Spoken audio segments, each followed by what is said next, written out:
Hello, and welcome to the start of a remarkable story. In fact, the word remarkable is hardly adequate. It's almost impossible to reach for a description to describe the scale of the information that you're going to see and hear in the next 4 hours or so. Imagine, for instance, that despite what we're led to believe, there is no such thing as a random accident, a random incident, a random anything. That everything happens because it is meant to happen. On a spiritual level, how we create our own reality. And what we blame other people for, we're actually creating. And in the second part of this video, in the second video, we're going to look in detail at how that happens, because now, as the veil lifts in the last few years of the 20th century and we move into the 21st, we're now scientifically being able to confirm that these things are true. And then there's another level of what you're going to hear in the next 4 hours, which I'm going to really start with. And that's another version of there's no such thing as a random accident or a random incident. It's a story that reveals that not just now, not just in the modern world, but back thousands and thousands of years, a tiny, tiny few people, indeed interbreeding genetic bloodlines, have controlled, entered the positions of power and have orchestrated what we call history. So that wherever you look, increasingly as we've created the technology to become a global society, increasingly this tiny little clique, the tribe or the brotherhood as I call them, have been able to orchestrate the major events and therefore the direction of the world on a global scale, and a scale that beggars belief. What I've already said is staggering to the perception of life that most people have, that we're encouraged to have, that we are programmed to have. And I feel a bit like the cow who walks in the field, and you've got the herd of cows in the field there, and they're munching away, and their reality is that every now and again the big truck comes and it takes a few of them away, and wherever they think they go, I don't know, another field, on holiday, whatever. And then this other cow comes into the field and says, hey, you got to listen, or you won't believe what I've just found out. You know when they put those cows and some of us in that truck and they take us away every now and again, they're not taking us to another field or on vacation. What they do is they take you down to this big building and they slit their throats and they bleed them dry, and then they cut them up and they hang them on hooks, and then they put them in little packages and put it in the supermarket, and then them humans come along and buy us and eat us. What would be the reaction of the rest of the herd on hearing this information? You're crazy, man.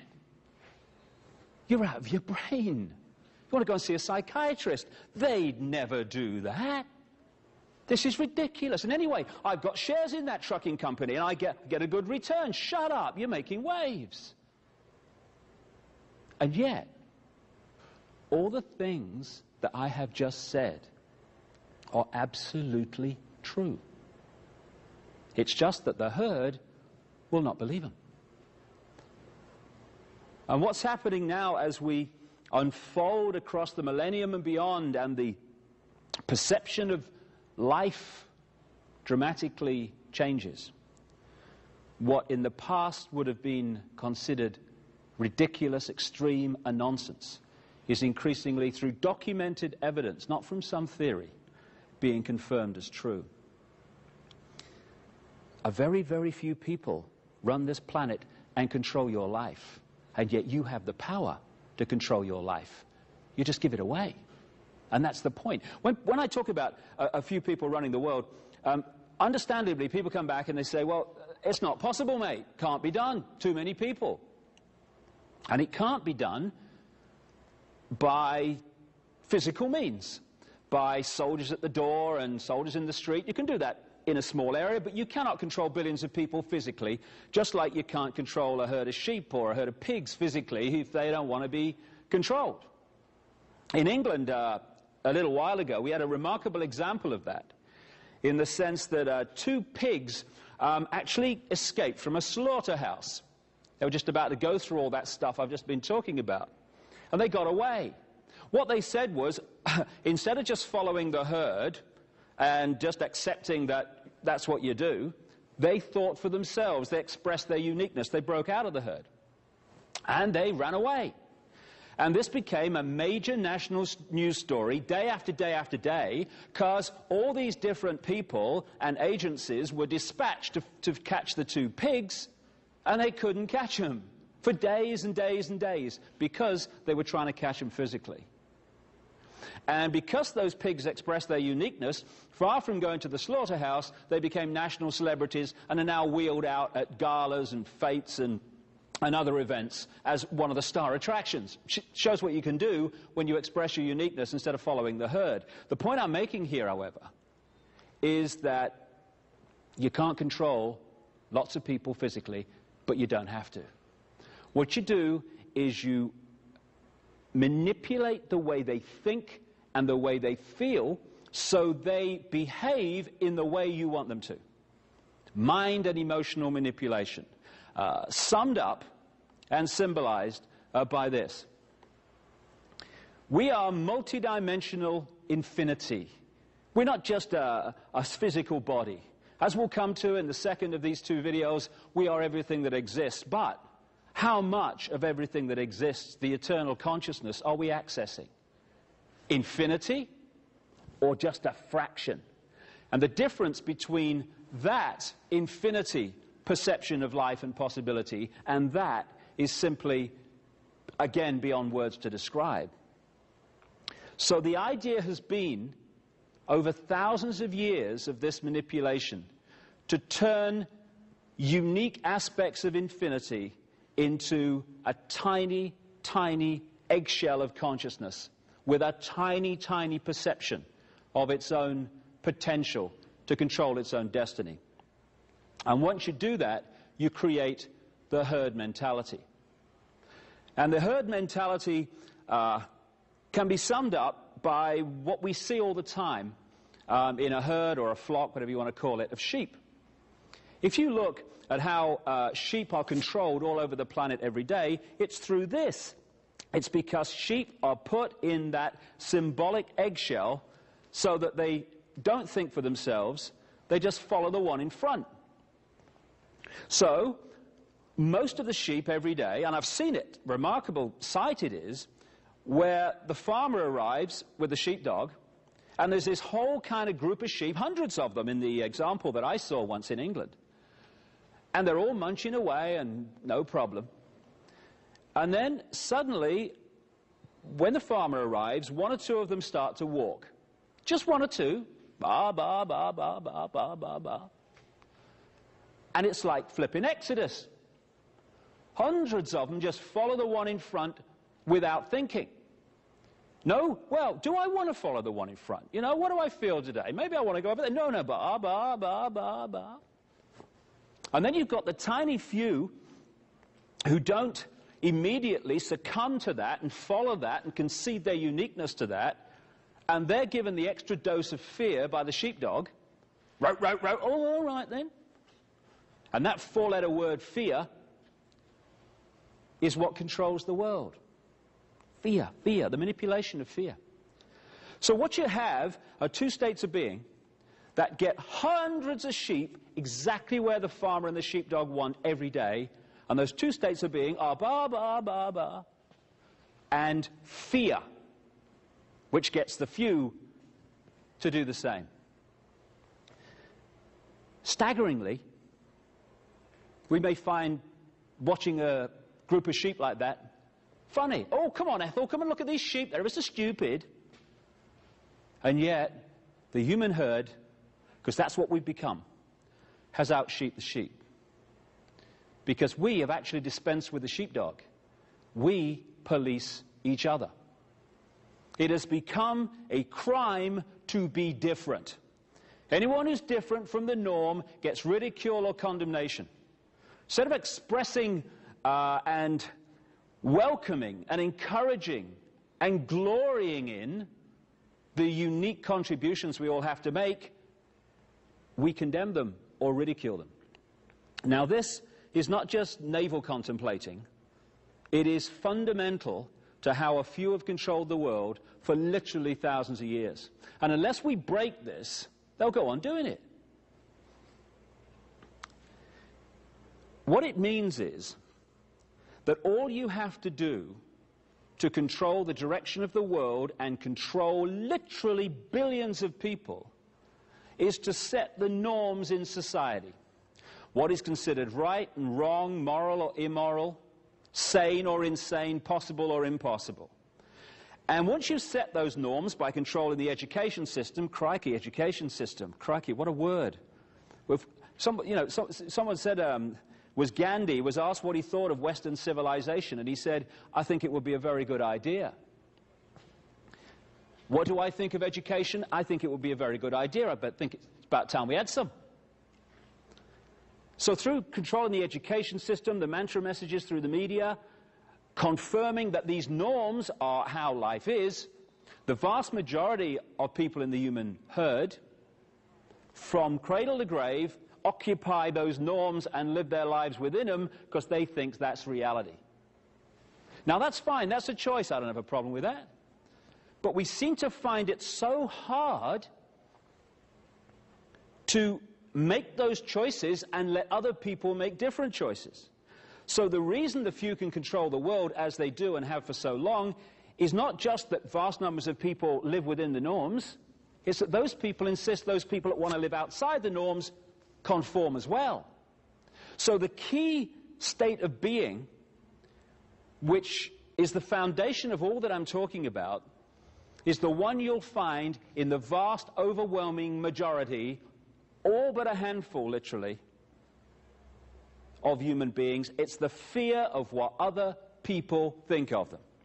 Once you're in that mode, and that's the eggshell, then you're in trouble.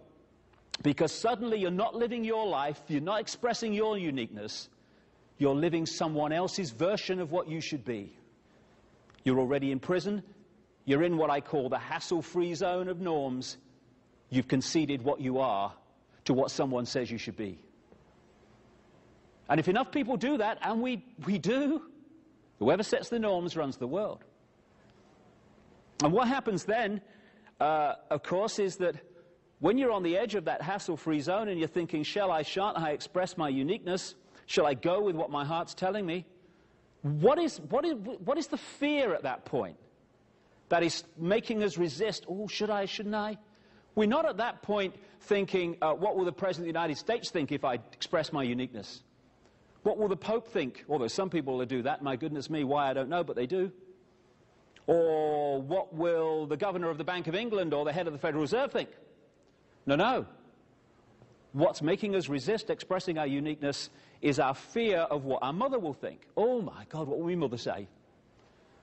What will the guys down the bar say, or the people at work? In other words, the people's reaction that keeps us in those norms are the people who are already in there. So the sheep have also become the sheepdog. The police have also become the police. The inmates of the prison are also the prison warders. Now this combination, I repeat because it is so important, this combination means that whoever sets the norms in society runs the world. If, and the big, big if we concede our uniqueness to it and insist that everyone else does the same. And then when the norms are set, different aspects of the herd are played off against each other. So religions have been created, and we'll get into that because it's remarkable how the religions which fight each other and conflict with each other actually come down to the same people. Same story too when you look into it. So they play different aspects of the herd off against each other. Religion is played off against religion. Political party is played against political party. Economic theory against economic theory. And so we've set the norms that have created the herd, and then the herd is set at war with itself. And while we're cussing each other and fighting each other and blaming each other, the few people are string pulling all these different elements and creating the key element that's necessary for the few to control the many, divide and rule.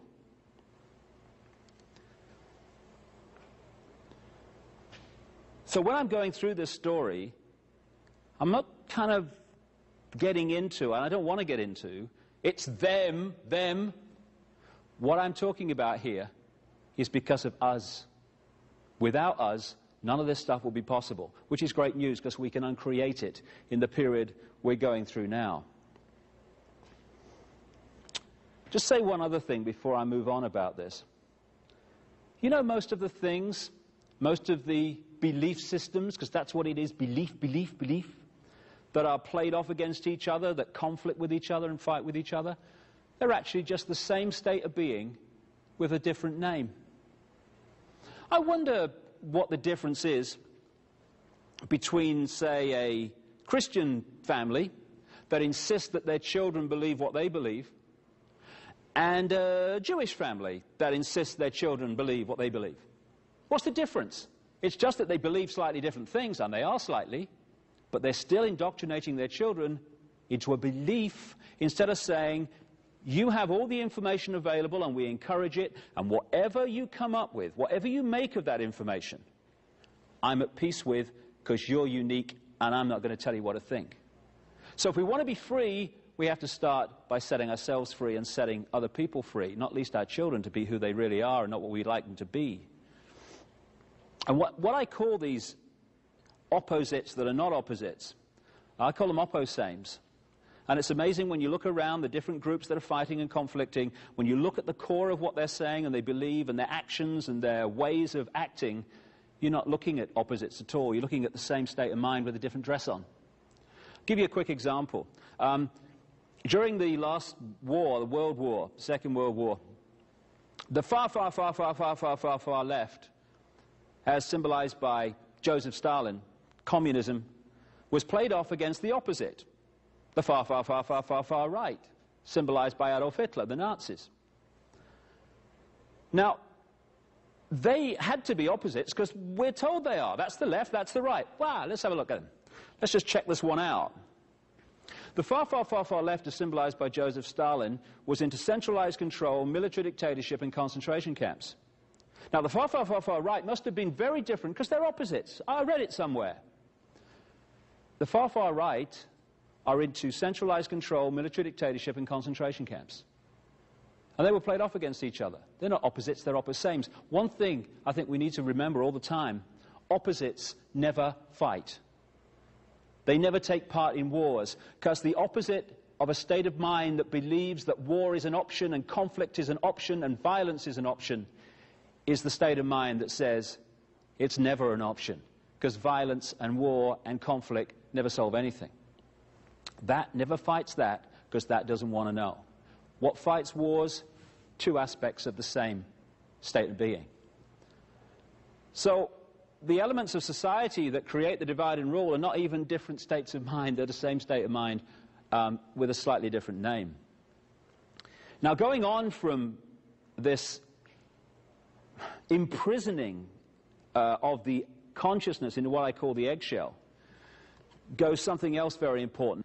Well, this is the structure that has allowed this control by the few of the many to go on throughout this period I'm talking about. Because if you're going to hold people in that eggshell of perception and thought and possibility, you have to keep from them vast amounts of information that would set them free. Set them free to understand that the world is being controlled in the first place, and also set them free from their own sense of limitation. So throughout this period of time, the same structure can be seen, and it can be symbolized, as you see here, by a pyramid. You've got a tiny, tiny few people at the top of the pyramid who hoard the really advanced knowledge, the knowledge that would set us free if we had access to it. And the rest of the pyramid is fiercely compartmentalized. So the further you come down into the mass of the people, the less that knowledge is in circulation, until you reach the point where it's hardly in circulation at all. And this structure of knowledge in the hands of the few and the masses kept in ignorance is one that goes on again and again and again, and without it, frankly, this manipulation simply couldn't happen, and the world would not be as it currently is and has been for thousands of years. And the nature of some of this information, years ago, as we'll come to as we tell the chronological story in a second, maps of the world existed, which, for instance, the ancients knew that the American continent was there. The idea that Christopher Columbus was the first European to discover the American continent, I mean, it's just ludicrous. I've just seen a pig fly across here for a start. I mean, it's just crazy on basic evidence. And if you had maps of the world and the mass of the people didn't know they existed, that again gives you a significant knowledge which most people don't have. But now we're in what you might call the modern world. We're in a situation where fantastic technology exists outside the public arena, which we don't know about. And if we did, it would be a very different world. A little while ago, when I started to get a bit of a profile in this information, I was invited to a meeting with a guy in America who works for the CIA as a scientist, against his will. And he told me of the amazing technology that has not just been available more recently, it's been available for decades. Technology that would create abundant growth in deserts without water, end of famine in Ethiopia and other places in the world. That would give us all the power and warmth we need in our homes, in our businesses, in our factories, without using polluting fossil fuels and these other sources which are doing such damage to the planet. Technology which could cure cancer and so-called incurable diseases exists now. Why don't we have it? Because it would set us free, it would give us choice, and choice equals freedom.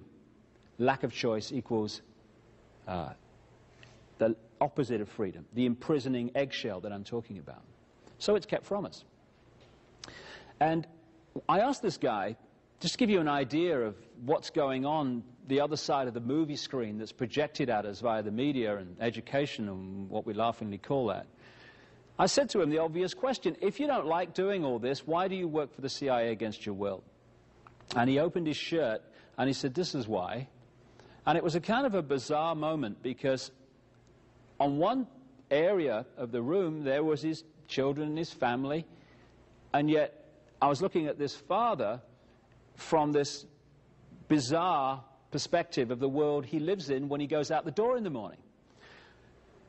On his chest was a see-through sachet, or patch as they call them in the trade, and in it was this golden liquid which turns out to be a drug.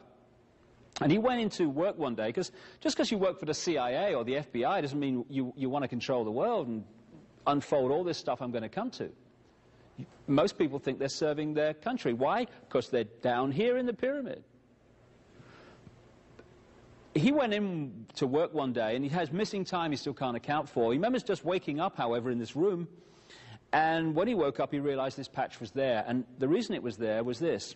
His body had been manipulated to need that drug to survive. And if the drug is not replaced, and the patch has to be replaced every 72 hours, he starts to die. And after one incident, when he said no more, they did that.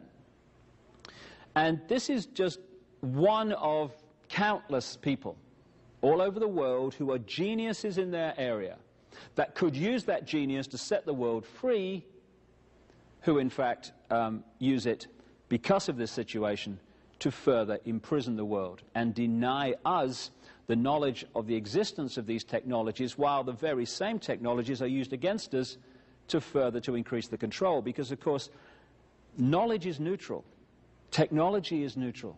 It's how you use it that is positive or negative, and is either freeing or imprisoning. So I got to the point, particularly in a book called And the Truth Shall Set You Free, where I'd, in very great detail, highlighted the structure of how the world is controlled today. And later on in this 2-video series, I'll get into that. But then you look at it, and you look at the scale of the structure and the detail of it and the way it works and the way all these different apparently unconnected institutions are actually connected. And you say, well, this could not have been put together in a few weeks, a few years, a few decades. So when did this thing start? And you go back. You go back. I got it comfortably to the time of the Crusades and the period that a lot of so-called knights organizations appeared, around the 1100s, 1200s, that kind of period, and into the 1300s. Very comfortably back then. Keep going back, keep going back. And eventually you're into thousands of years BC before you can pick up the thread of where this thing came from. And then you start to look at some of the great mysteries of the ancient world and ask a few questions, because conventional history says that we are at this time at the cutting edge of human knowledge. There was never any society or civilization in the past, or what we call the past, that was here or in advance of here. And in fact, the ancients were like primitive and didn't know much. Well, who built these then? The pyramids at Giza and some of the other great structures of the ancient world, which are mathematically, geometrically, perfection. Who built them? Bill and Ethel in the tent? I mean, who did it? Then you look at some of the other... This is Easter Island. I'm sure I know someone looks like that. I'm sure I know someone that was designed on. But this is, again, thousands of years ago. And them hats there are apparently 10 tons. Be interesting, wouldn't it? How did they get them up there? You know, you imagine it, can't you? Come on, Bill, bit more, left, right. It was done by high intelligence. No one knows where they came from. All the pyramids. Look at this. This is in Peru. Now, this has been done by an axe and chisel, isn't it? Look at the perfection of the way that stone is fitted into the rest. Can't hardly get a piece of paper between it. Thousands of years ago this was done by a primitive people. Oh, aye. Places full of pigs flying. Look at the size of this in Peru. You know, again, all right, Bill, bit heavier this time, to the left. Fantastic knowledge created these things in the ancient world.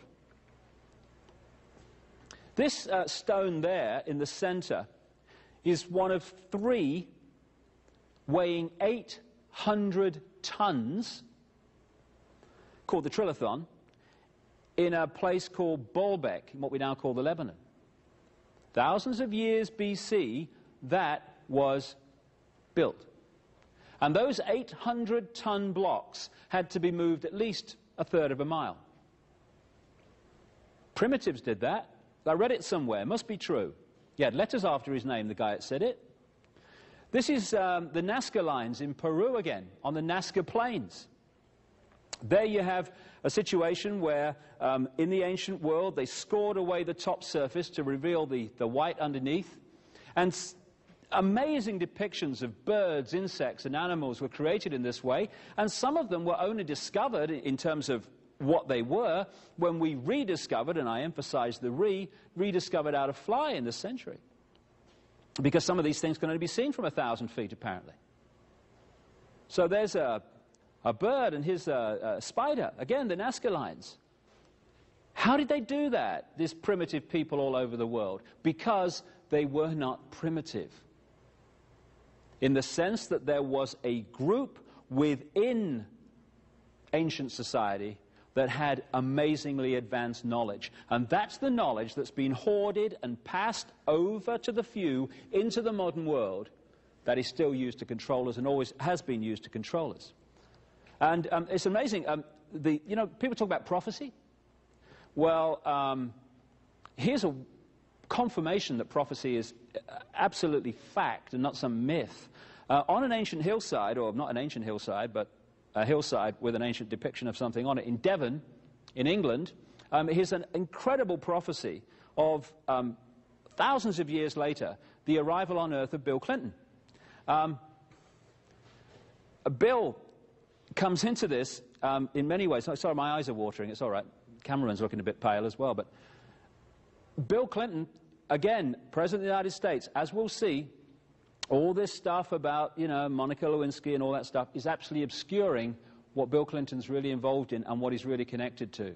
Because, again, we're watching day after day a smokescreen and an illusion behind which the truth is. So, in the ancient world, there were people with fantastic knowledge. Where did that knowledge come from? I put this picture up just to emphasize the nonsense of how the idea that extraterrestrial life doesn't exist, how ridiculous it is. There are billions of stars in this universe. It's apparently estimated, I was reading, 1 billion in this galaxy.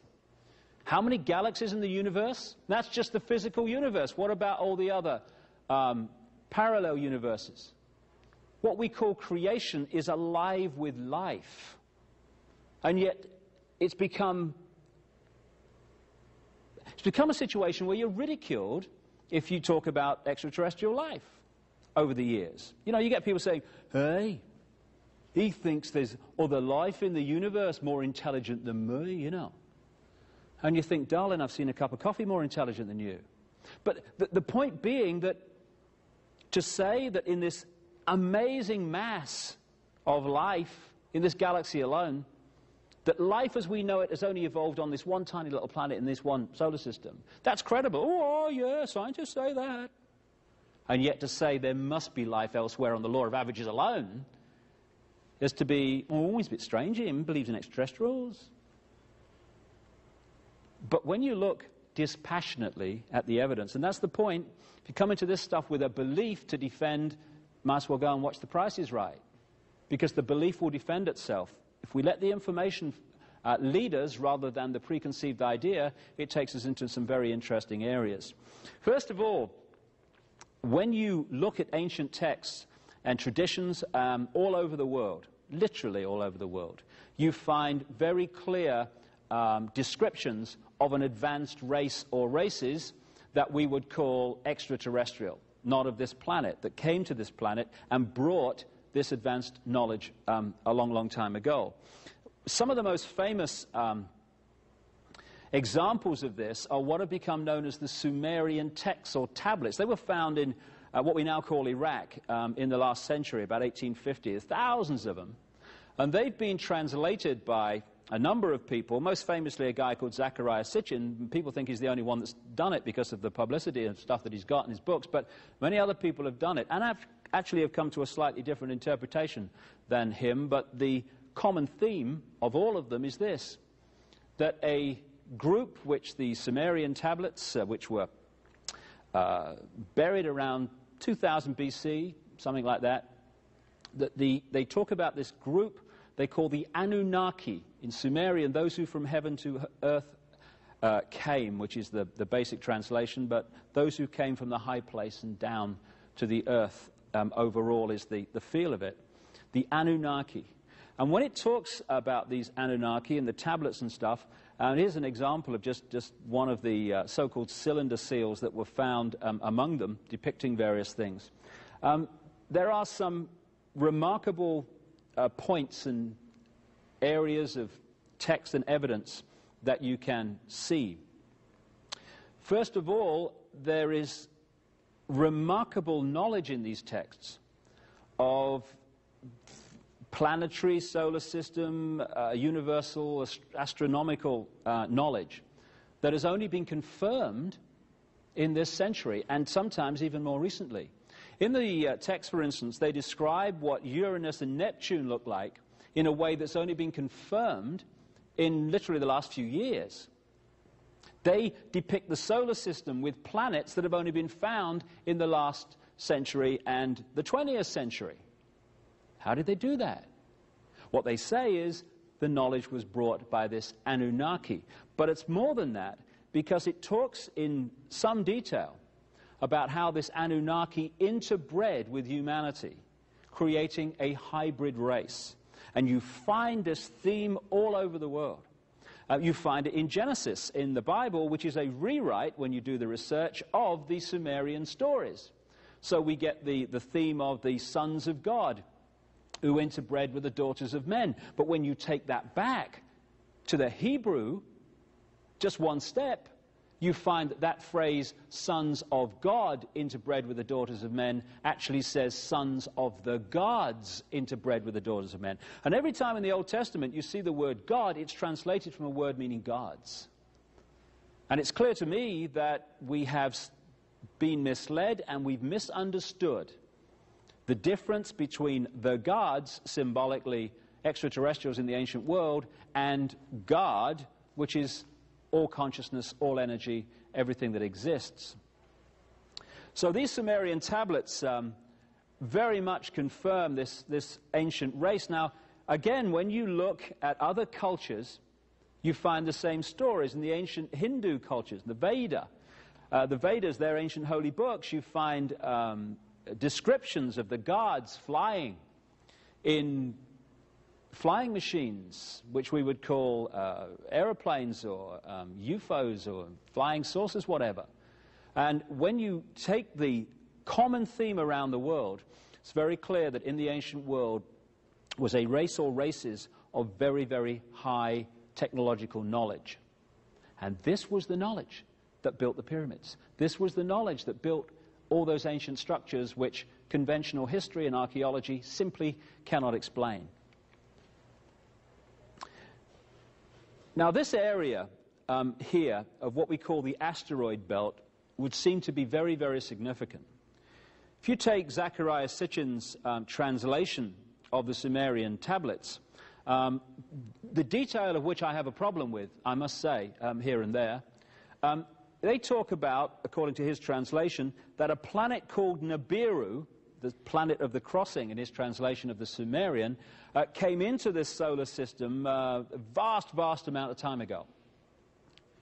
And one of its moons collided with a planet that was between Jupiter and Mars, and that created the asteroid belt, which just happens to be between Jupiter and Mars. That's one interpretation of what happened, but there are others, and I've come across a scientist, a friend in America, who's been researching all this for 30 years, and he is convinced from a large amount of different evidence that actually something different happened, not least because at a major corporation he used to work for, they did a study, the physicists at that corporation, into what must have happened to the solar system, because when you look at the planets and how they spin and how fast they spin and all this stuff, it's very clear that some major, major disruption has happened in this solar system. It's affected not just the Earth, but also the other planets. It's a major cataclysm. And they came to the conclusion, which basically supports the theme of a guy called Immanuel Velikovsky in the 50s, who was ridiculed for saying that what we now call Venus went through this solar system, devastated Mars, and almost destroyed the Earth. But these physicists are actually supporting the basis of that. What they believe, as a result of their research, is that the planet we now call Jupiter came into this solar system not that long ago, remarkably, 7,000 years ago maybe, something like that.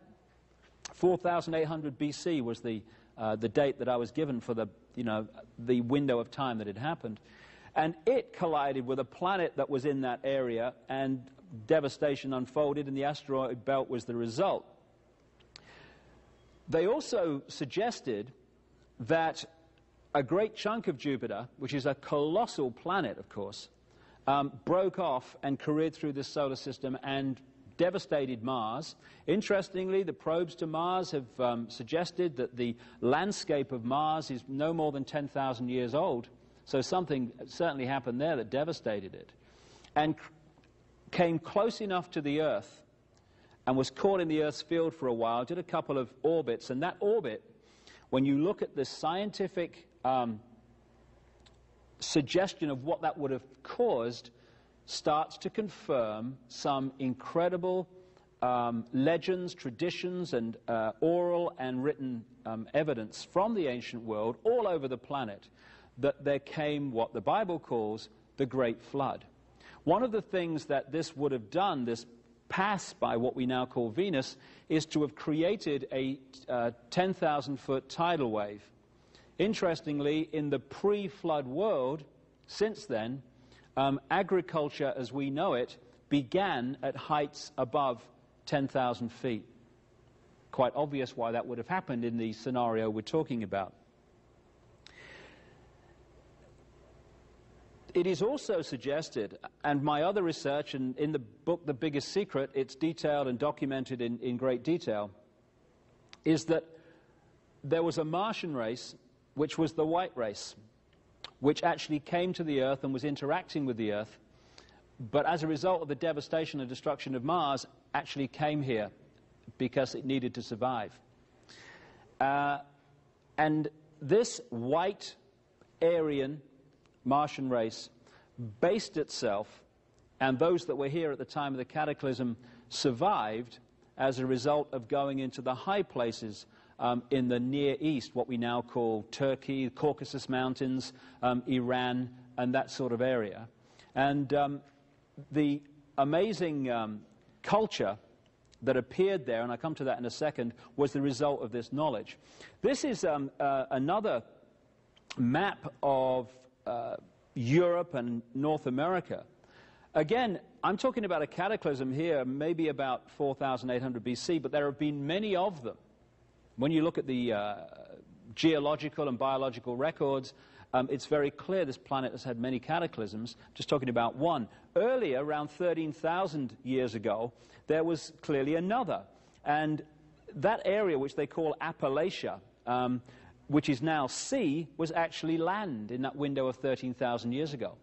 What we call the Alps, what we call the Himalayas and the Andes, those fantastic mountain ranges only reached anything like their present height around 13,000 years ago. So the Earth, while we've lived through quite a stable period in known human history, actually changes its face from time to time, quite obviously because of various events. Atlantis was supposed to have been one of the ancient cultures back in the ancient world which had this advanced knowledge and was destroyed by cataclysm. And again, this is a theme all over the world when you look at the ancient texts and oral traditions of this land of high technology, of high knowledge that was destroyed by cataclysm. And so once this cataclysm and cataclysms had unfolded over this period of time, 13,000 down to 7,000 years ago, that kind of window, a number of them, that great ancient civilization of knowledge, what the ancients called the Golden Age, was wiped from the face of the earth, and we started again. But we started again with different levels of knowledge. Among the survivors of these upheavals were the mass of the people who survived, or the representatives of them, who were still in ignorance, and then again there were the few who had the knowledge. So it all started again. Same structure, and we've moved into the modern world where we're now at a point where we were a long, long time ago before these cataclysms wiped that civilization from the face of the earth. So what we're looking at here is the area that they concentrated on, where the white race actually came out of, interestingly. When they're talking about the Martian race being a white race and actually focusing in that area of the world, the Caucasus Mountains, southern Russia, that area, Caucasus Mountains, down into what we now call Turkey and those areas around there, Iran, that's where the white race came from. The actually original name of Iran translates as land of the Aryans. When you look at the Hindu culture in the Indus Valley, which was one of these cultures, again, that spontaneously emerged with advanced knowledge, even conventional history accepts that that culture, the Vedas and the structure of the Hindu religion, etc., was taken into the Indus Valley by an Aryan white race from the Caucasus Mountains. And when the floodwaters started to recede, down from the high places, which could be the translation of Anunnaki, those who came from the high place, came down into the Indus Valley, into the plains and valleys of Sumer, and they created the Sumerian culture, which is accepted again by conventional history, didn't start at this level and gradually evolve. It started at a very high level of advancement and then gradually fell away. Same with Egypt. It started at a very high level of advancement and then gradually fell away. Babylon, another one. And again, there are different uses of knowledge. And Babylon appears to have been a center for those who were in a state of being that wanted to use this knowledge to control, because Babylon was where so much of the manipulation and control of today actually came out of. So, in short, we have an extraterrestrial race in that area, interbreeding with humanity, creating hybrid bloodlines. Now, in The Biggest Secret, I go into this in much more detail, but it seems to me that along with this white Martian race was what UFO researchers have called a reptilian race. And the detail of that is documented there. And it's this reptilian race that also interbred with humanity, and I think the reptilian race were the Anunnaki. When the first interbreeding took place, the hybrids were half human, half Anunnaki, I think reptilian. And they interbred with this Martian race, this white race that became the race that took over the world, in effect.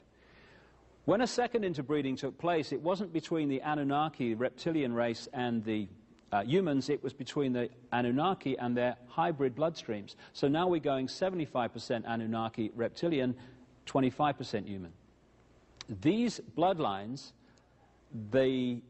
what I will call the pure bloodlines, the pure hybrids, these are the ones, when you trace into the modern world, that turned up as the pharaohs, as the ancient kings of Iran, the so-called serpent kings, that became the aristocracy of Europe, that became the royal families of Europe, and through the Great British Empire became the presidents, business leaders, bankers of the United States. The reason that these families of the Eastern establishment of the United States that produce the people that run America and the European aristocracy and royal families, the reason throughout history that they have obsessively interbred with each other and not outside is because they're trying to hold this genetic structure. This is a picture I took of a partial eclipse of the sun on a pyramid at Chichen Itza in the Yucatan, a Maya pyramid. And understanding the two levels of knowledge of the sun from the ancient world to today is to understand much about this manipulation and what's been happening in the world. On one level, the masses obviously focused on the sun because of its heat and warmth and its effect on their lives and their crops and all that stuff. But the few at the top of these pyramids of control, the advanced race, or races, if you like, they understood the much bigger nature of the sun. The fact that it is not just a source of heat and light, it is a fantastic generator of magnetic electrical energy which is affecting life on Earth second by second by second by second. And so, in summary, what you had here was a white Martian race which its hierarchy had this knowledge, and this Anunnaki reptilian race, and you'd have to see The Biggest Secret for the enormous documentation of that being true. And they also had this knowledge. And below both, you had the mass of the people who didn't have this knowledge of the sun and much else. And a tussle took place between these two races, and eventually the reptilian race, through their bloodlines, took control and now control the world. So let's have a look at the nature of this knowledge of the sun. What you're going to see now are sunspots. Great arcs of fantastic energy that are emitted from the sun in cycles. Sometimes they're very powerful, sometimes they're less powerful. And the sun is 99% of the mass of the solar system. When it changes, everything changes. And a great example of what I'm talking about and how it affects us and how the ancients knew about this is a guy called Maurice Cottrell. Earlier on in his life, he did a lot of research into sunspot activity, solar flare activity, these projections of energy from the sun, and he found that they could be put into various cycles. Small cycles, medium cycles, great cycles over thousands of years. Later on in his life, he came across the Maya information left in Central America, the Yucatan, by the Maya people who picked it up from previous people, and again you go back eventually to this extraterrestrial race, or races, emphasis on the races. And they have put together a symbolic and mathematical structure that talks about cycles of human evolution, small cycles, medium cycles, great cycles. And Cottrell found, to his surprise, that these Maya cycles of human evolution corresponded, even over thousands of years, in remarkable synchronicity with his cycles of sunspot activity, projections of energy from the sun. He also looked at the various historical cycles and found that the rise and the fall of great civilizations like the Roman Empire corresponded to these cycles of sun energy. So, when the sun changes, we change. We are encouraged at some points to be open to more aggression or more this or more that. Now, if you know that, and you know that at certain times the mass consciousness is more likely to react in a certain way, then you know, as you're manipulating the world, when to have your wars, when to have your economic collapses. And this is why, as many researchers, not just myself, have established, that these events tend to happen in key years relating to sunspot and sun energy cycles. Therefore, in the ancient world, there was the knowledge of the sun in its true importance and its true effect, and then there was the mass of the people who just looked at it in a totally different way. And this is why in the cultures of the ancient world you found, again, here a chair from Egypt, a throne from Egypt, a Akhenaten chair, the pharaoh, sun. Gold, the solar color, the solar metal. This is why the obsession was with gold. Also, lions, you find tremendous symbolism of the lion. The lion with its long mane symbolized the sun, which is why it was always there. Here again in Sri Lanka, gold and the sun. Here in Rome, the two lions, the sun, and the disc, the sun. Again, understanding this. Now, here, much more recently, this is the sun chair of George Washington, first president of the United States.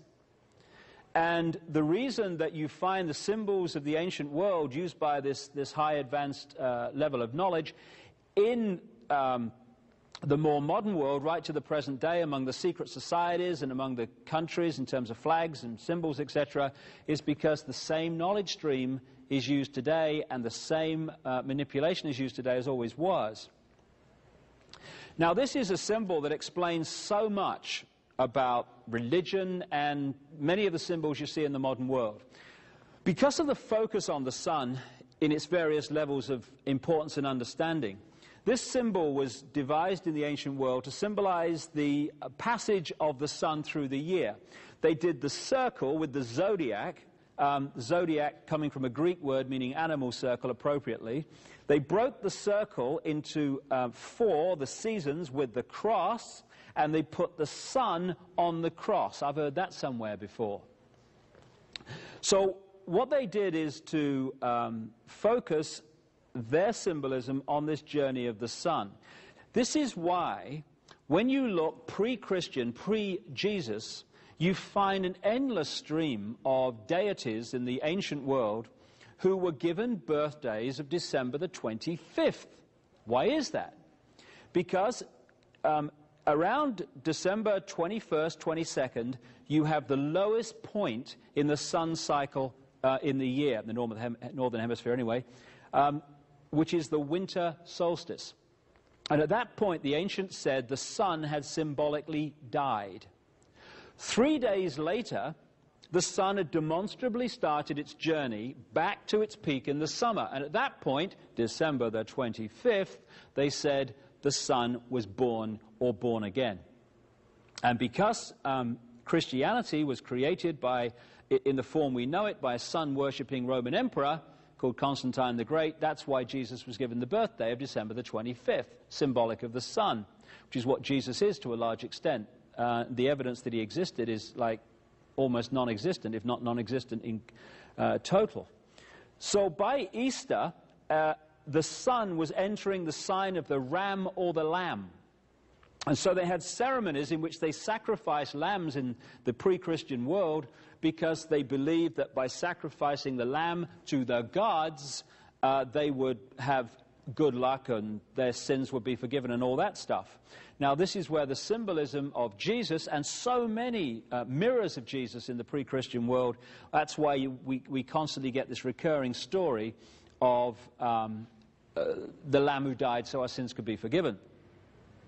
Now, what the ancients also did is they symbolized the Son as a baby at the December the 25th time, as a kind of a youth at Easter, and as a strapping, strong, immensely strong man in the height of the summer, and losing his power in the fall, autumn, and then being an old man back towards the winter solstice. And they symbolized the Son as a person with long, golden hair, just like the mane of the lion. And so this is where the Old Testament story of Samson comes from. Samson. And what happened was they had him with long hair, big strapping man, the sun at the peak of the summer. And then what happened in the story, he started to lose his strength. And what happened to make him do that? He had his hair cut. The rays of the sun were getting less and less powerful as he entered the house of Delilah, Virgo the Virgin, which is the astrological sign as you're entering into the fall. And so often, and again in The Biggest Secret, this is documented constantly, this is why you get constant stories which we are asked in the masses to take literally, therefore a prison religion emerges, when in fact they're symbolic, and often symbolic of the sun. So, this is what this is, the Celtic cross. It's the circle and the cross, the symbol I've just had on the screen. This is NATO. NATO is a wholly owned subsidiary of this brotherhood, this group of bloodlines, the reptile-human bloodlines, the hybrids that run the planet. Again, this is the CIA symbol. Again, there's the cross with the sun on the cross. And this sun symbolism is something that you can read this brotherhood by. I came across this shot, or this symbol, in the City of London. Now, we'll get to this. The City of London is the operational epicenter of this global web of manipulation. And this is across the road from St. Paul's Cathedral. And again, you see the same symbolism, and on the center you've got the black sun. Now, the black sun symbolizes two things. It symbolizes the negative use of solar energy, and it also symbolizes something that's becoming more and more obvious and people are becoming more aware of, and that's that it's not just the planets that go around the sun in this solar system. This solar system is also traveling around a central point, and that central point is known symbolically as the black sun, kind of a galactic center, and it takes 26,000 years for the solar system to go round that sun, and we are now in the process of completing one of those 26,000 year cycles, which is why the world is changing, and is going to change dramatically in the next 15 years to 2012. So again, this symbol keeps coming up in the modern world as well as the ancient one. Now, even in the design of cities, which this brotherhood has in the modern world controlled, you see exactly the same symbol. What you're looking at here is the Arc de Triomphe in Paris. Paris, like Washington and London, is a mass of esoteric symbolism and sacred geometry built by design into the street plan. And so what you have is the Arc de Triomphe with the circle around it. There's the center of the sun on the cross, if you like. And going off from there are 12 roads breaking up into the 12 segments, just like that symbol I showed you a few minutes ago. And this, again, is sun symbolism from the ancient world carried by this group. And even in the road, on the road plan around the Arc de Triomphe, you see the sun there making the point. But if you don't realize where all this is coming from, it just seems like kind of nice design. Again, up there, Order of the Knights Templar in the York Rite of Freemasonry. That symbol there with the cross and the crown is the way the symbol of the circle and the cross has been got into Christian churches without people realizing what it means. It's the same symbol, the cross and the circle. And again, you see the same symbol here. This is the famous painting by Leonardo da Vinci. Leonardo da Vinci was a very high initiate. In fact, he was the Grand Master of a elite secret society, still very much part of the manipulation today, called the Priory of Sion, S-I-O-N. And Sion comes from a Sanskrit word meaning the sun. The Priory of the Sun is what it's actually saying. And this guy was an initiate who knew the underground story and the underground knowledge. This is why Da Vinci was able to make predictions and draw pictures of various technologies that were well ahead of his time. Now, what he's done here is present the Last Supper picture in the form of symbolizing that same symbol, the cross, and the sun on the middle and the circle. He's depicted Jesus as the sun, hence the halo around his head there, and he's broken up the disciples into 4 sets of 3, symbolizing the 3-month periods of the seasons and the sun going through them. This is why this constant recurring number of 12 and 1, the hero and the 12 followers, constantly reoccurs. This is why you have King Arthur and the Knights of the Round Table, the circle of the zodiac.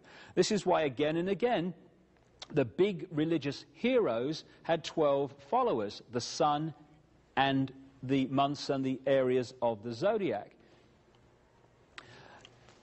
This is an ancient stone depiction of the Phoenician and many other cultures within the Middle Near East, but certainly the Phoenician sun god called Bel or Bil, who became the Canaanite Baal. And there you see the halo around the top of his head symbolizing the sun. And this is vastly ahead of the emergence of Christianity, which then used the halo, because the same symbolism was used, because again is Zoroaster depicted with the halo and the rays around his head, because these guys did not actually exist. They were symbols of the sun. That level of knowledge knows that. This level of knowledge, the masses, takes the symbolic literal, and you have a prison religion. So let's pick up how this all unfolded from here. Just to quickly summarize. In that area of what we now call Iran, Turkey, and the Caucasus Mountains, you had 2 advanced races at the same time. You had the Martian race, which came down and survived there and came out of there after the cataclysm involving Venus 7,000 years ago or so. But you also had another race, which the Sumerian text called the Anunnaki, a reptilian race. And they interbred in this program, or programs that are described in the Sumerian texts. And interestingly, they describe how this Anunnaki did this interbreeding by using what we would call test tube methods. Now, of course, when these tablets were found in 1850, the idea of creating life in test tubes, utterly ludicrous, no longer. And so you had the interbreeding between the white race, the Martian race, and the Anunnaki. And the outcome of that was what appeared to be a human form, is what we'll call it today. But within that white race were particular bloodlines that were very, very reptilian. And again, you have to look in detail in The Biggest Secret to see the enormous documentation of this, but it's these bloodlines, this particularly the white reptilian, the Anunnaki Martian bloodlines, that actually have run the world ever since. Demonstrably, the white race took the world over. They came out of the Caucasus Mountains and this area of the world in 2 basic ways. Go one way first, by land. They came out of the Caucasus Mountains, and incidentally, what do Americans call white people? Caucasian. Why do they call them after some mountains in the Near East? Because that's where the white race came from. They came across land into Europe, and they changed their names. They were the Scythians, they were the Sumerians, they were many different names, and if you follow the movement of people, you find that they became the white race of Europe. They became the Anglo-Saxon race, because the Angles and the Saxons were simply different names for the same race. They became the Scandinavian peoples. They became the British. They became the French. They became the European white race. And within this white race were these Anunnaki bloodlines, these reptilian bloodlines. And these were the ones, when you do the research and the genealogy, that ended up again and again and again in the positions of power. Political, royal, economic, all of it. And so, not only did they come across land in that way, much earlier, around 3000 BC, through a white race called the Phoenicians, they went by sea to Britain. And what we call the British culture, which of course has had such an effect on passing on that culture to the rest of the world, is actually the Phoenician culture. It comes from the Near East. And the proof of that is endless in the artifacts and the legends and the stories that have been left. For instance, what you see there in that depiction on the coin, an ancient coin, is a Phoenician goddess called Barati. And on the other side, you see the classic depiction by the British of their goddess, Britannia. And they are the same, because Britannia was Barati. The Phoenicians worshipped two deities. One was the male, Barat. One was the female, Barati. And she became Britannia, and Barat and Barati became Baritan and the British. The British culture is, in effect, the Phoenician culture. Not only that, when you look at the names given to the goddesses and what have you, or in the Indus Valley, what we call the Hindu culture, they are the same. They are very, very close to the name Barat and Barati, because this white race, as I said earlier, also went in and created the Indus Valley Hindu culture. No accident that all the major religions in the world that were prisoners came out of this same area of the Middle and Near East. In Britain are white horses scored into the hillside. This is supposed to be the oldest one. It's a place called Uffington in Wiltshire. And it's been dated to around 3000 BC. That is precisely the time the Phoenicians arrived by sea into Britain, bringing the Barati, British culture as it became. Now, why would the Phoenicians score horses in the hillsides, the chalk hillsides of Britain? Very simple. The Phoenicians were sun worshippers. This was a Phoenician symbol of the sun. This is a Phoenician high priestess. Again, you see the swastika. The swastika was a Phoenician symbol of the sun. Quite a positive symbol, and what the Nazis did, because they understood this, is they turned it round to indicate the negative, because they understood the nature of the sun as well. This is a Phoenician stone found in Britain. There again, you see the swastika. And what we call the British culture came from the Near East. Another thing that these advanced people within the Phoenician culture understood was the fact that the earth has through it and around it what is known as an energy grid or grids. These are force lines of energy. Some people call them ley lines, some people call them dragon lines in China, meridians, whatever. Where these lines of force cross, you create a vortex. Where many of these lines cross, you create a colossal vortex. And therefore you have enormous energy which you can use to create and do various things. This guy was an Englishman in a place called Herefordshire, and one day he was on his horse at the top of a hillside, and he suddenly looked down into the valley and saw these lines in a sort of psychic way all over the place, straight lines, and they connected the sacred wells, the sacred places of worship, the points where the churches were built, the hillsides, etc. And this now, as we have moved on, has been confirmed by the scientific world, those with an open mind anyway, that this grid system actually exists like a web around the world. Now, where these ley lines cross, in their most powerful way, where most of them cross, just happens to correspond with where the ancients had their most sacred ceremonies and their most sacred places. Stonehenge and places like that were built on them. So where the lines come in and the vortex is created, that is where they built the Stonehenges. The Aveburys, another stone circle and energy complex in Britain. That's where they built all over the world their temples to access this energy. This is Avebury in Wiltshire. Now this is interesting. I used to live near here, and the Phoenicians built this with their knowledge. Now the Phoenicians, I would suggest, and the evidence is presented in The Biggest Secret, were originally a Martian race.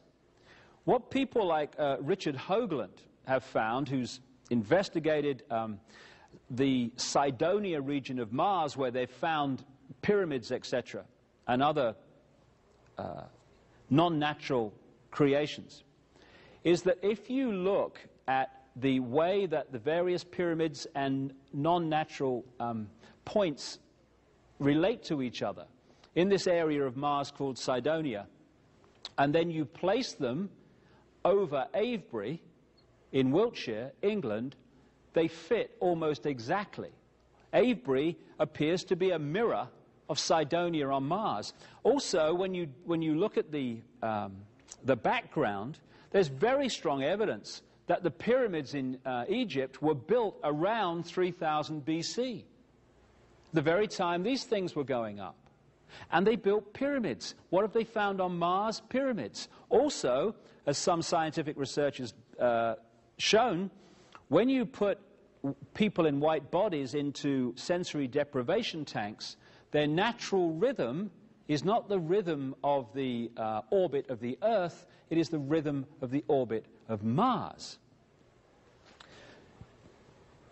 And a scientist friend of mine said to me once, after I first met him, he said, you know, there's a point in the world where on one of these magnetic grids systems called the Hartmann grid, 12 of these meridian lines cross at the same point and go down in the Earth. Amazing place. I said, where's that? He said, a place called Avebury in England. The ancients knew this. This is Silbury Hill, the biggest man-made mound in Europe, right next to Avebury. This is Stonehenge. It's one of the crop circles down the bottom there, or the crop formations, 125 circles I think there is in that.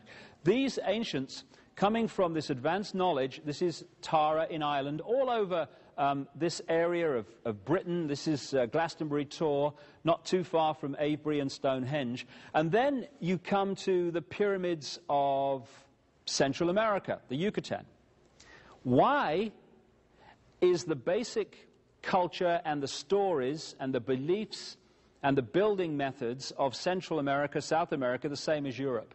Because when you follow this research, you find that the Phoenicians not only went to Britain in the ancient world, they crossed the Atlantic also. Phoenician artifacts have been found in Brazil, for instance, and what could well be Egyptian, certainly Egyptian or Oriental artifacts, have been found in the Grand Canyon. The reason that the stories and the beliefs are so similar, almost exactly the same, in the American continent as the European continent, when they weren't supposed to have met, is because it was taken from across the Atlantic into the Americas by this white race. Babylon, I mentioned earlier, was very important. It was in Babylon that a large number of these reptilian human, reptilian Martian, whatever you want to call them, reptilian white bloodlines focus themselves. And in Babylon, they created the structure which can be found in every religion, because they understood if you got a certain structure and called it a religion, you could imprison the human mind. And so when you look at the religious belief and structure and stories of ancient Babylon, you're looking at the ancient stories that followed. For instance, where have you heard this before? Nimrod, the father, and Tammuz, the son, were the same. Father-son.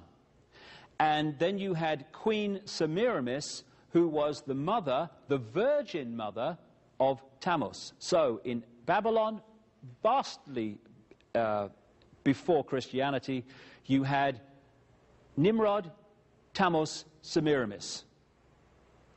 Father, Mother, Son. The Trinity.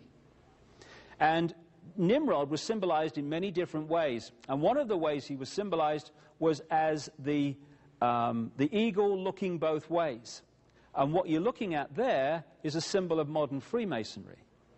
The symbols of the modern secret societies that control the world to this minute are the symbols of ancient Babylon and this period where it all, this area of the world where it all came out of. Incidentally, another aspect of Nimrod died with a lamb at his feet, was put into a tomb, and when after 3 days they pulled the stone back, there was no one there. I think I've heard that somewhere before too. This is another sun god who didn't exist, called Mithra. In Persia, Rome, and even Mithra artifacts have been found even in Britain. And what did they say about this guy, Mithra? He was born on December the 25th. He was born to a virgin mother. He died so our sins could be forgiven. They brought gold, frankincense, and myrrh to his birth. And that they called him the vine. They called him the Lord, the shepherd. All the things you see in the New Testament, you see said about Mithra. And where the Roman Catholic Center is now, the Vatican, on that site, they found Mithra artifacts because it was a place of Mithra worship.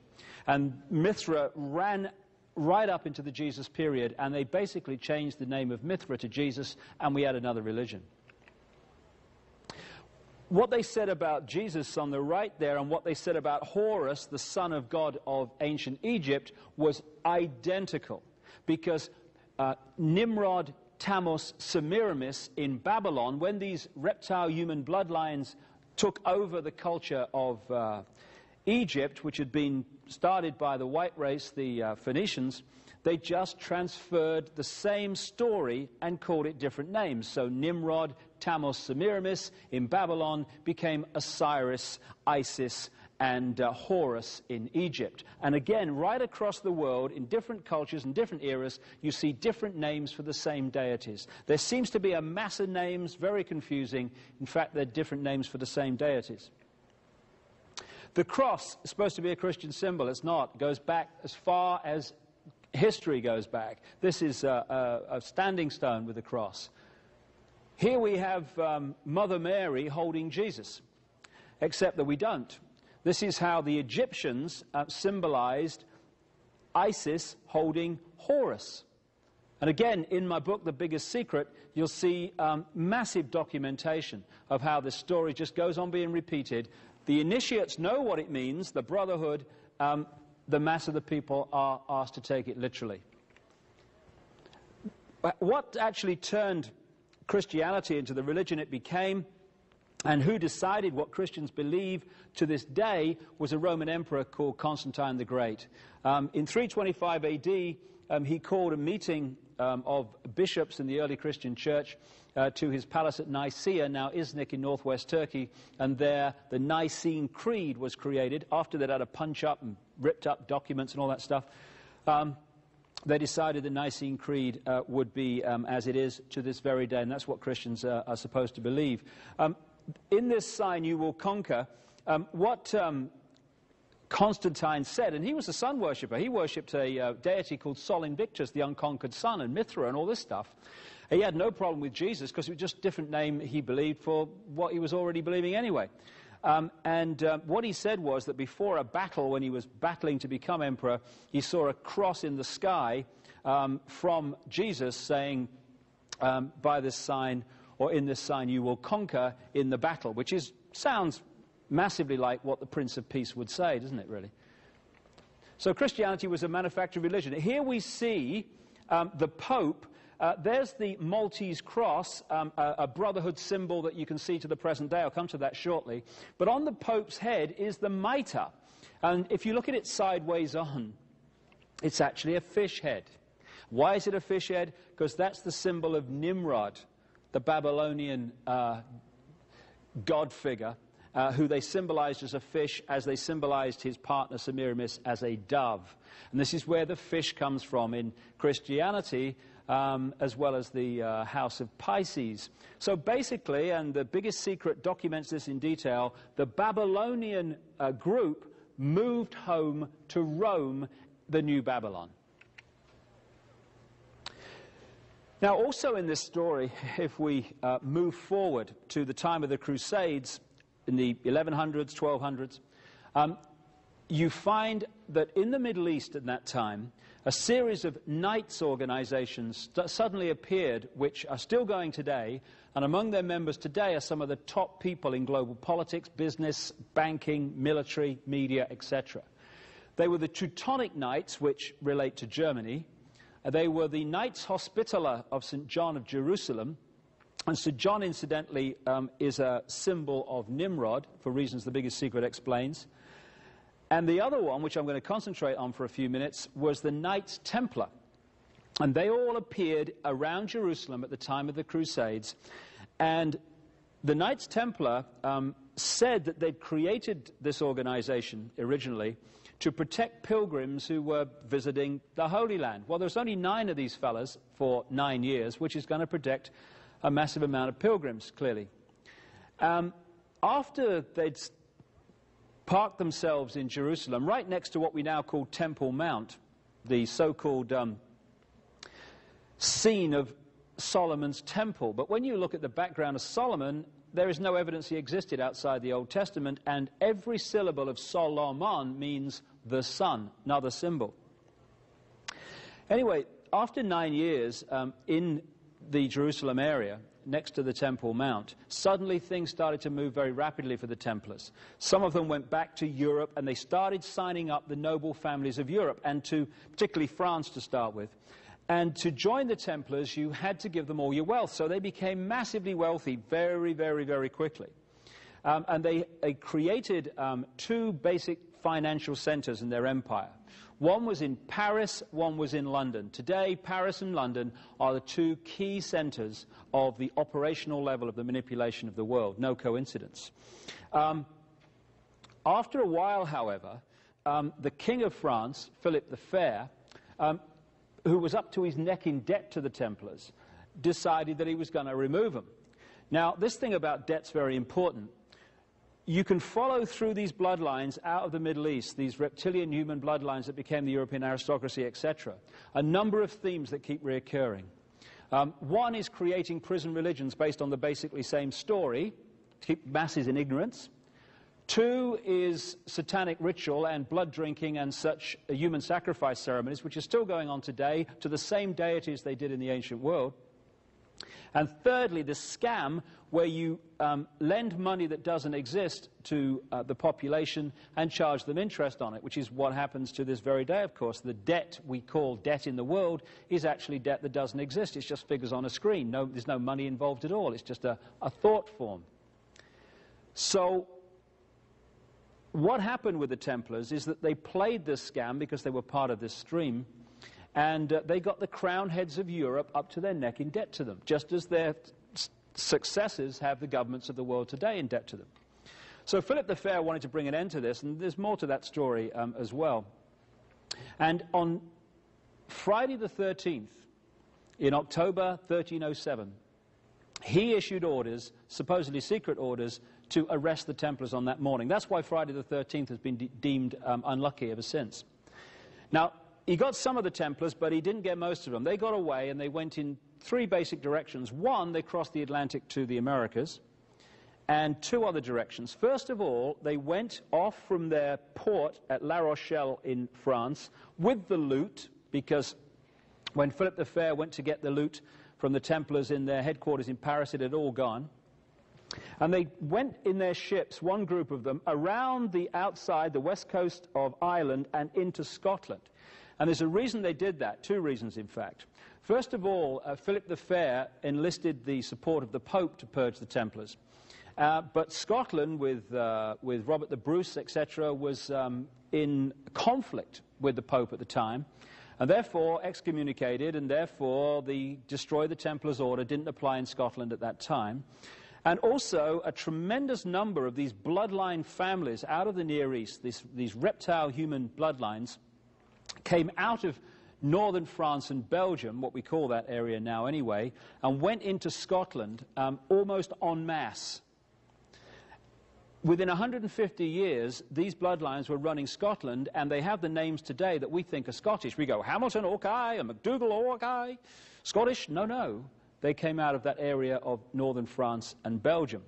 And they were the same bloodlines. Robert the Bruce was one of them that the Templars were connected to. So the Templars went into friendly territory. And they went underground because of the purge, and they re-emerged eventually as the Scottish Rite of Freemasonry. This is why the biggest secret society in the world today that pervades world politics, business, banking, the media, etc., is called the Scottish Rite, after this tiny country at the top of the British Isles, because that's where the Templars went when the purge happened. This is a Knights Templar. You'll see the red cross on the white background. That was the Phoenician fire cross or sun cross. And this is why the flag of England is a red cross on the white background. It's also why you had the Red Cross organization, which is also linked to this network at the highest level. Now, here's the flag of England. It's called the St. George's Cross. Now, two big British deities were St. George, who killed the dragon. And the more I research this, the more I feel that is symbolic of this battle between this Martian white race and this Anunnaki reptilian race, because the dragon was very much used to symbolize this serpent race in the ancient world. And so St. George is not actually a British deity, it's actually Phoenician, because that's where the Phoenicians went, to Britain. St. Michael, which is a great Christian deity, was an ancient Phoenician deity also, and areas of Europe, like called St. Michael's Mount, one in England, southern England, came from the Phoenicians who settled that area. Now, the Templars then moved out of France around into Scotland, and that was one area they went. They went across to the Americas, and they also went down to Portugal. Now, before I get into that, let me show you one thing in Scotland which confirms so much of the fact the Templars were there, and indeed there are many artifacts to prove it, and other evidence. And that's this place, Rosslyn Chapel, in just south of Edinburgh. It is the great city on the east coast of Scotland. And this was built on the land of the St. Clair family. Now, the St. Clair family were a French bloodline going back to the Near East that went to Scotland and became the Sinclair family, that classic Scottish name Sinclair. And this is one of the great holy grails of the Brotherhood today, the Rosslyn Chapel. Now, in the stonework of Rosslyn Chapel, you see sweet corn plants, aloe plants, and cactus plants, etc., that at the time this was built were only found in America. Perhaps still are, I don't know, but certainly then. Which is remarkable because this was built before Columbus left on his journey to discover America. In other words, they'd been long before, they just didn't want us to know it. So, as they went to Scotland, so another group of Templars came down to Portugal, which will connect into America now as we start to enter the modern world. They hid behind an organization called the Knights of Christ, the Knights Templar under another name, and they were a maritime organization because the Templars had a massive fleet of ships. And actually they flew on their ships the flag of the Skull and Bones, which is become known as the pirates' flag. It was the Templar flag, which is why the Skull and Bones is still a symbol today of this brotherhood. And one of the Grand Masters of this Knights of Christ, the Templars under another name, was a guy called Prince Henry the Navigator.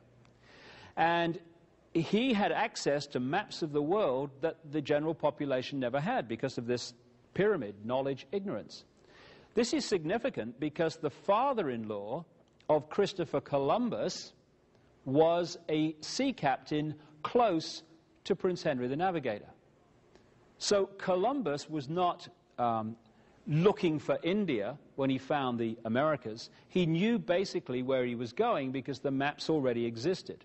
Because this unfolding agenda has a time scale, not least through the sun cycles, etc., it means that although they knew the Americas existed, the point had come in the agenda where it had to be officially discovered and therefore occupied by the European races. Now, Christopher Columbus, his name wasn't actually Columbus, his name was Colon. Why did they call him Columbus? Because in the various, not just religious, but other historical texts, you see the codes and the code names that the initiates would understand that the general population do not. I mentioned a few minutes ago that the symbol for Nimrod was the fish and the symbol for Queen Semiramis was the dove. Columbus means dove. In French today, colombe actually still means dove. And the Romans in the Roman Empire worshipped a deity called Venus Columba, Venus the dove. Both Venus and the dove were symbols of Queen Semiramis, this deity. So that's where he got his name, Columbus. But there's more actually to look at in terms of this. Because 4 or 5 years after Columbus found that part of the Americas, down the Caribbean, etc., another guy left Bristol, England. And Bristol comes from Barati, that's where the name evolved from, the Phoenician deity. His name was John Cabot, and he discovered what we now call North America. Conventional history has not put Columbus and Cabot together, but you can do, not least through the research of a Freemasonic historian of great reputation called Manly P. Hall, who points out that Columbus and Cabot both operated in Genoa at the same time, and both were connected to the same secret society network. And within a few years, 4 or 5 years of each other, one finds one part of the Americas, the other finds another part of the Americas. Just a coincidence, nothing to worry about. What was actually happening was the time scale had come to take over America, and it moved on after that. So Columbus was a front man and a knowing one.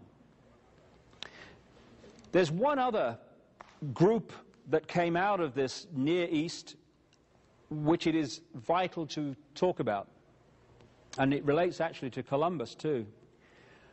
We've seen how one group of peoples moved by land across from that Caucasus, Turkey, Iran area, and across to become the white races of Europe. We've seen how the Phoenicians went to Britain much earlier than that, 3000 BC, but there was another group which came out of the Middle Near East and parked themselves in Venice in northern Italy. And these Phoenicians became the Venetians. And they created a maritime, because they were a maritime nation, the Phoenicians, and financial empire out of Venice. And that financial empire was based on lending people money that didn't exist and charging interest on it and funding both sides in wars. Now, within these white Phoenician bloodlines, yet again, were these reptilian bloodlines, these Anunnaki bloodlines. And again, you'll have to refer to The Biggest Secret to see the enormous evidence that this stuff about the Anunnaki and the reptilians is correct. While they were in Venice, this group of Phoenicians Anunnaki became known as the Black Nobility because they started creating titles for themselves and taking over titles that already existed. And they got this nickname, the Black Nobility. Now, some of the so-called Jewish banking names of the world today, like the Warburgs, not actually Jewish at all, because they came out of this group in Venice. The Warburgs, who were fundamental in creating the Federal Reserve, the so-called Central Bank of America, which is privately owned from people in Europe, the Warburgs were called the Abraham del Banco family in Venice, and they became the Warburgs when they moved up into Germany and Europe. So eventually, this black nobility in Venice moved north through Germany and centered themselves in Amsterdam. In 1688, one of this black nobility called William of Orange was manipulated onto the throne of England as William III. With that, this whole shebang moved across and created its epicenter in London. So at that point, those bloodlines that had gone much earlier through the Phoenicians into Britain and those that had come cross land and also through Venice actually came together in London. It was William of Orange, a few years after he became king, who signed the charter that created the Bank of England, and the central banking system was created. It was after that time that the City of London financial district became the center of global finance. And it was after that time that we got the great British Empire, when these bloodlines were expanded from Britain all over the world, to Africa, to Australia, to Asia, to the Americas. And what started out in Babylon and the Near East and moved outwards now went global because of the British Empire. People say that because the British Empire and these European empires have actually contracted since then, that it can't be true that the world's still controlled from London and these cities. But there's two ways of controlling people. One has a finite life, one can go on forever until someone exposes it. The first one is overt, in-your-face control, the dictatorship, where Britain controls this country and controls that country. The people in that country know where they are. They're controlled by an outside force, like the Russians during communism and the Germans during Hitler. That has a finite life because eventually, when you know where you stand, you're going to rebel against that control. Much more subtle to replace that overt control with covert control, where people are controlled, but they don't know that they're controlled. People don't rebel about the fact that they're not free if they think they are. So what happened as the contraction came of these empires, not least the British Empire, is while on the surface it seemed to be over, left outside in those countries, back in those countries, were the bloodlines and the secret society network, which has continued to control those countries from this point on. Because what happened in that ancient time is that you had the positive use of knowledge, and they created mystery schools and secret societies in Egypt and elsewhere to pass this advanced knowledge on in a positive way. You then had this other force, largely out of Babylon, that also created mystery schools and secret societies for very different reasons, to pass on the advanced knowledge only to the chosen ones that they chose. And they created the institutions, these same secret societies, in the public arena that sucked that advanced knowledge out of circulation. Not least the Inquisition, when, 2 minutes into this video, I would have signed a suicide note during the Inquisition. So therefore, you had a situation in which the knowledge was passed on to the few, and the institutions created by that secret society network to suck it out of public circulation. Eventually, and people like Manly P. Hall have documented this, that negative use of knowledge, that negative structure of mystery schools and secret societies also infiltrated eventually and took over the positive mystery schools and secret societies. So we reached a point eventually where knowledge was passed on only to the few at the highest level who had a malevolent intent, and it was sucked out of the public arena big time. So the structure today is basically this. The epicenter on operational level is in London. That's where the global agenda is decided. And in these different countries, like America, the United States, South Africa, etc., you have bloodline branch managers, as I call them, who run those particular countries in line with a centrally decided and coordinated agenda. In South Africa, you've got the Oppenheimer family, who are the bloodline controllers of South Africa before and after Mandela. Control the stock market, the diamond mines, and the gold mines and the other industries and the media. In America, the bloodline branch managers are the Rockefellers and the cartel of the Eastern establishment, who get their orders from the centrally coordinated epicenter in London and Paris, particularly London, and they run America in line with that. So wherever I go, in the 20-odd countries I've talked in and researched in so far, the same policies, the same structures exist because they're coming from a central point. And the world is controlled, therefore, by a very, very few people. One of the bloodlines centered in London are the Windsors. In The Biggest Secret, I expose some stunning, breathtaking information about the real nature of the Windsors and the bloodlines. These are black nobility bloodlines who go back through this story that I've been talking about, and that's why they have so much power and so much wealth and so much influence, because they're meant to, but not for long. Now this is Ben. Everyone knows that the founding fathers believed in freedom in America. Well, some of them might have done, but some of them didn't. Because what happened in 1776 and afterwards when America, to this day, believed it was becoming an independent nation and free, what happened was that overt control of the Americas through the colonies was replaced by covert control. America has never been free of Britain's influence and control to this very day, and it's about time it was. And people like Benjamin Franklin, and I document this in detail in The Biggest Secret, were agents of British intelligence and the British Crown. This guy was parked in Paris as an ambassador in Paris, and he spent tremendous amounts of time in London. More than that, I said earlier that one of the common themes of these bloodlines through history is blood drinking, satanic ceremonies, etc., human sacrifice. That's what this guy was into. He was one of the top Freemasons in America.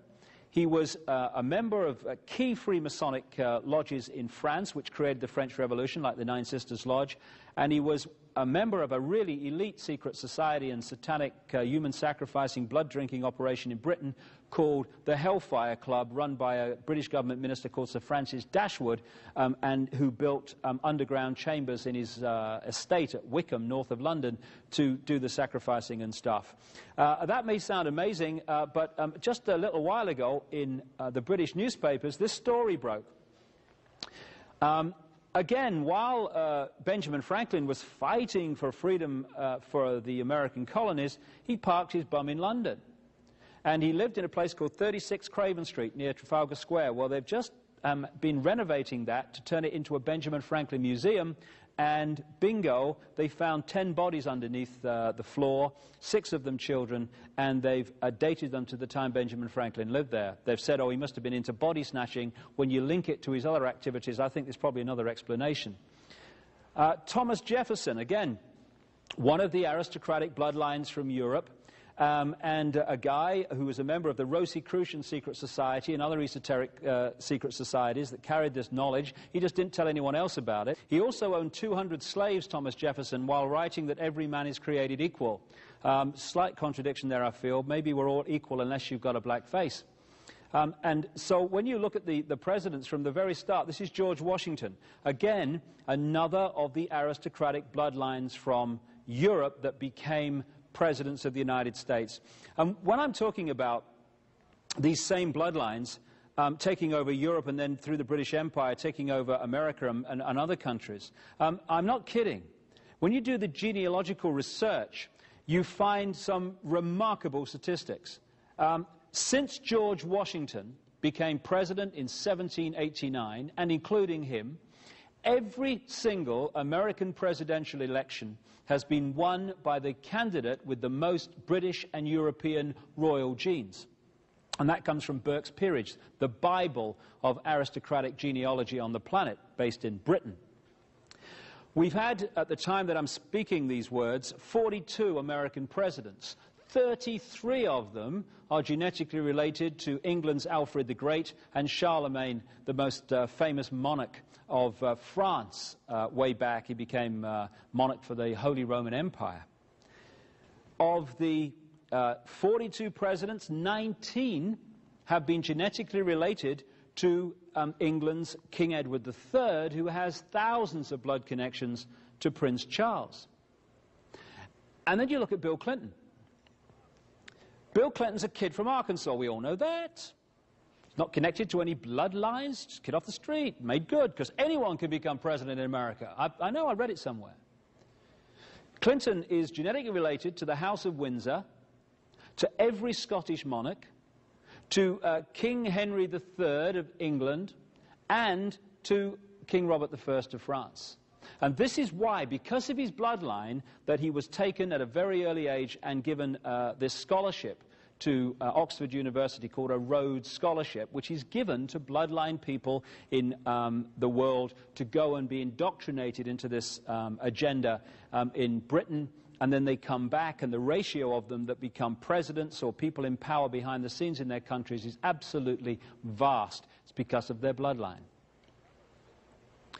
There's a number of symbols which you can pick up, because there's a secret language of this brotherhood, again, that comes out of Babylon. And as the time has gone on, the malevolent use of this advanced knowledge through this, what you might call Babylon Brotherhood that emerged on a global level as it is today, has become the dominating force on the planet, interacting, as I talk about in detail in The Biggest Secret, with this Anunnaki extraterrestrial force or race. One of the symbols is the pyramid, and particularly the pyramid with the capstone missing, the pyramid and all-seeing eye. This was put on the dollar bill in 1933-34 by Franklin Delano Roosevelt, another of the bloodlines, who goes back to French aristocracy, which connects in with the British. And the symbol you're looking at was actually the symbol of a secret society called the Bavarian Illuminati, which was behind the French Revolution, and it goes much further back than that. So the obsession with symbolism and for other reasons, certain symbols, is phenomenal. People asked a few years ago during the presidency in France of François Mitterrand, why on earth did they put this big black pyramid, this glass black pyramid, next to the beautiful Louvre Museum? People can understand it, because from an aesthetic point of view, it was ludicrous. But they built pyramids in Egypt to interact with the energy and to create a particular energy field. They did the same on Mars, it would seem, also. And they're doing the same in the modern world, in the street plans. This is why, and we'll see this as this talk unfolds, why that pyramid was put there. And anyone know where that is? Many people in America will. It's Dealey Plaza. This is where they killed Kennedy, in Dealey Plaza. And the street plan of Dealey Plaza, where the first Freemasonic temple in Dallas was put, is a pyramid with the capstone missing. They killed Kennedy on the right-hand side, the grassy knoll near the number 5 there, and down the bottom of the pyramid in an underground car park is where they killed Lee Harvey Oswald, who was falsely accused of doing the deed, but you need someone to blame when you don't want people to know what really happened. And we'll see as this unfolds, and we'll talk about the Diana situation and her murder in Paris, the obsession with ritual and symbols is unbelievable, and it's one way of reading this brotherhood. The key brotherhood signature is the lighted torch. This comes from an ancient legend which goes back to the Watchers, or Anunnaki, the extraterrestrials. They were also called the Watchers in some ancient texts. And the legend was that some of these Watchers gave knowledge to humanity, or a certain section of humanity. And a number of deities have been invented in the various different cultures, like ancient Greece, etc., to symbolize this same story of the gods giving knowledge to certain numbers of humans. The most famous of these is this guy, Prometheus, the Greek god who was supposed to have come from the Caucasus Mountains, and he's holding, as you see, the flame. The flame is symbolic of knowledge, the sun, the illuminated ones. The Illuminati is one name for this brotherhood. The illuminated ones, those illuminated into this advanced knowledge. And so what you're looking at is a gold depiction of Prometheus in the Rockefeller Center in New York, put there by the Rockefellers, and there's a plaque to show that, because they, one of the bloodline families running America on behalf of the London Central elite, they know the symbolism of Prometheus. And so the lighted torch, or the flame, became the key signature of this brotherhood, and you can follow it. That's what this is. This is an exact replica of the Statue of Liberty in Las Vegas. That's why you've got the fairground ride behind. But what you're looking at is the lighted torch, the sun, knowledge, the illuminated ones, the Illuminati, the brotherhood. Also around the head you see the rays of the sun. Now that's classic Queen Semiramis symbolism. That's basically Queen Semiramis of Babylon. And because of this difference between those in the knowledge, the few, and the masses who are not, people look in America and around the world at that in New York Harbor, and they say, oh yeah, that's symbolizing the land of the free. No, no. It's symbolizing the opposite. It's saying, look, we run the show and we're telling you, and you haven't even got a clue. And this is not actually new at all. This was given, in terms of America, this was given, the Statue of Liberty, to New York by French Freemasons who were in the underground stream of knowledge of what it represented. And in Paris, to this day, in an island on the River Seine, there's the Eiffel Tower in the background, there is the French Statue of Liberty in the same way, because again it symbolizes something to this brotherhood which the masses don't understand. When they killed Kennedy in Dealey Plaza, there's the grassy knoll over on the right there. Afterwards they put in Dealey Plaza an obelisk, which is a Freemasonic symbol relating to the sun, the phallic symbol, the male energy, again goes back to ancient Egypt, etc. And at the top of that, after they killed Kennedy, they put a depiction of the lighted torch, because that is the Illuminati Brotherhood signature saying, we killed Kennedy, and we're telling you, and you don't even see it. What did they put on Kennedy's grave? To this day, the lighted torch. They call it the eternal flame, but it's their signature saying, we killed Kennedy, and we're telling you, and you're not even bright enough to see it. But of course, if you don't understand the story we're not being told, how can you see it? It just seems like the eternal flame, a positive thing. It's not.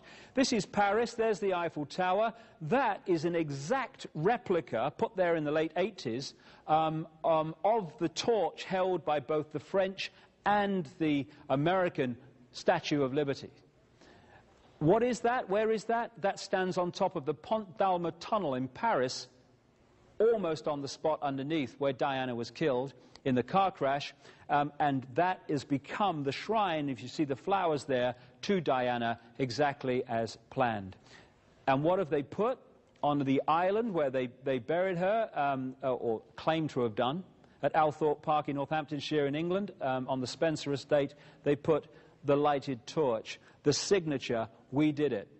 And we'll talk about that a little bit more in a second. There we go on the dime, the lighted torch, the Illuminati. What they also do is create street plans that have all these symbols in them. And when we get to the next video, I'll pick up that in Paris, take it into Washington, and talk about a stream of other things that relate to the basic structure I've already described. And I'll relate it to the assassination, because that's what it was, of Diana, Princess of Wales. And also, when we've looked at the structure of how we're controlled, we can look at the way out of here, because we're only controlled because we allow ourselves to be controlled, because we give our power away. We take it back, all this stuff is over. To summarize this first part, we had the intervention in the human genetic stream in two ways. First of all, a Martian race that came after the cataclysm to Earth settled themselves in that middle Near East area. Not least because during the cataclysm, the only way to survive was to get to a very high place. Agriculture started at 10,000 feet and more. But complicating what would have been normally a simple story of Martians coming to the Earth, a white race, was this Anunnaki, this reptilian race that interbred, creating particular bloodstreams that it could connect with and therefore control. And it's these reptilian human bloodlines that became the bloodlines of the aristocracy and the royal families and the key establishment families of the world, which today, to this minute, still run the show. Their secret language and how they speak to each other and how they further manipulate us will become clear in the next video. Thanks for now.